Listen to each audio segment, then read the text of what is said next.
Hello, we are Beatriz Báez and Oriana Morabito, and this is our Slidecast about Discourse studies. In this Slidecast, we're going to talk about speech act theory, politeness theory, conversational analysis, cooperative principle, relation between the topics, the inference, presupposition, and implicatures, and the principle of expressibility. Speech act theory. To talk about speech act theory, we also have to talk about its history. This theory was built off the foundation of Wittgenstein and Austin, even though John Searle is the one associated with the theory. The ordinary language philosophy is a philosophical methodology that sees traditional philosophical problems by distorting or forgetting what words actually mean in its everyday use. It pays close attention to the details of the use of the everyday. It is a branch of linguistic philosophy. Speech acts are verbal actions that accomplish something. We greet, insult, compliment, plead, flirt, supply information, and get the work done.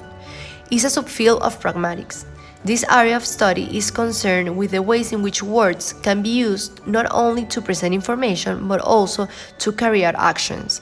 It is used in linguistics, philosophy, psychology, legal and literary theories, and even the development of artificial intelligence. Speech act theory studies the meaning of words expressed by the speaker, the intention of those words, and how speakers and listening use and understand the language. There are three components of the communication: the speaker, the message, and the listener. Each component of communication derives in a speech act. For example, the speaker derives in the locution, that is the message the speaker needs to deliver. Then we have the message that derives in the locution, that is the actual message. And then the listener derives in the perlocution, that is the action of the listener with the speaker's message. There are different classes of speech acts: the representative, that are claims or reports; the directive, that are requests, suggestions, and comments; expressive, that are complaints or apologies; commissives, that are promises, offers, or threats; and declarative, that are declarations. No, a speech act is something expressed by an individual that performs an action. Meanwhile, an utterance is the action of speaking alone. For example, in the phrase, "I would like the chicken, could you please pass it to me?" is considered a speech act as it expresses the speaker's desire to acquire a chicken, as well as presenting a request that someone pass the chicken to them. According to Kent Bunch, almost any speech act is really the performance of several acts at once, distinguished by different aspects of the speaker's intentions. There is the act of saying something. Politeness theory. The politeness theory is the group of particular strategies used by the interlocutor in order to achieve a successful communication. There are two types of politeness: the negative politeness, that is making a request less infringing, such as "if you don't mind" or "if it isn't too much trouble." It respects a person's right to act freely. In other words, it's a difference. There is a greater use of indirect speech acts. It is also considered as a part of being assertive.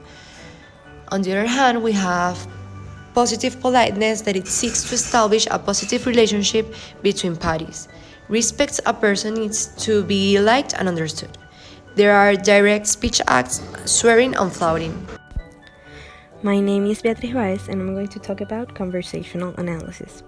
So, as Yule states, is the activity in which two or more people take turns when speaking. As a basic example, we have when I meet a friend and I say, "Hi, how are you?" and then she answers, "Fine, thank you." Normally the participant waits until the speaker finishes to say something. This process is called completion point. So the completion point is signaled by one of the participants when he or she has finished speaking.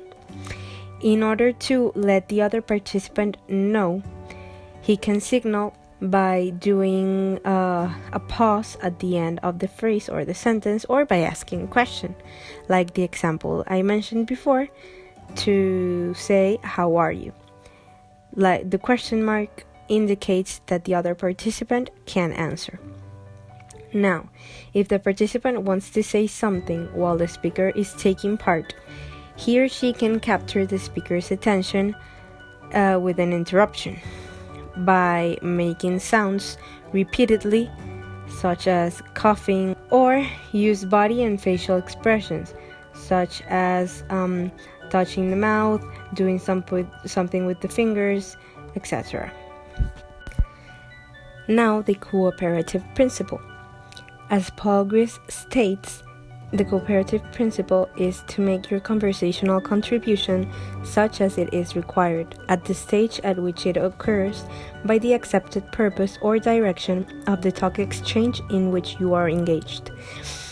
In other words, it's to make the participants cooperate with each other in order to make a good conversation. This cooperative principle is supported by 4 maxims, which are quantity, quality, relation, and manner. The quantity maxim is to be as informative as it is required in order to make the listener comprehend what you are saying. The quality is to not say things you have no evidence of. In order to make your statement valid, you need to have basis with what you're saying. Relation is to be as relevant as you can be, and manner is to be as clear and brief as possible, in order to help the listener comprehend easier. Now, how are these topics related? They are all related through interpretation. For example, in the speech act, the example used before, the "I will not be your friend" stated by the speaker, can be interpreted by the listener in 2 forms. If they're adults, it can be stated as a threat. The listener can interpret that statement as a threat. However, if they're little kids, it can be interpreted as the listener did something wrong, and therefore the speaker doesn't want to be friends with him or her anymore.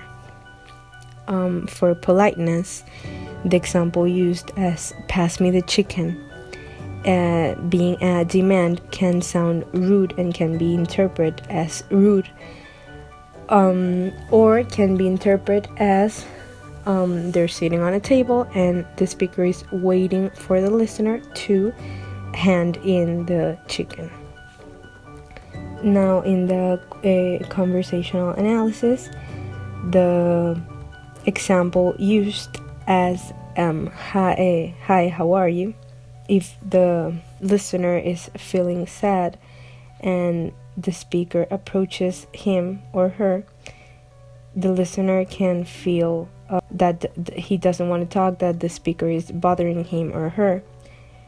And however, the intention of the speaker has to be clear in order to have the correct interpretation. The same happens with the cooperative principle, that if the speaker doesn't hand in the message correctly with clear intentions, then the other participant cannot interpret correctly, and therefore there will be no clear message and no correct conversation. Now, what is the relation between inference, presupposition, and implicators? The relation is that all 3 need additional information in order to give the correct message, the message that is literally intended.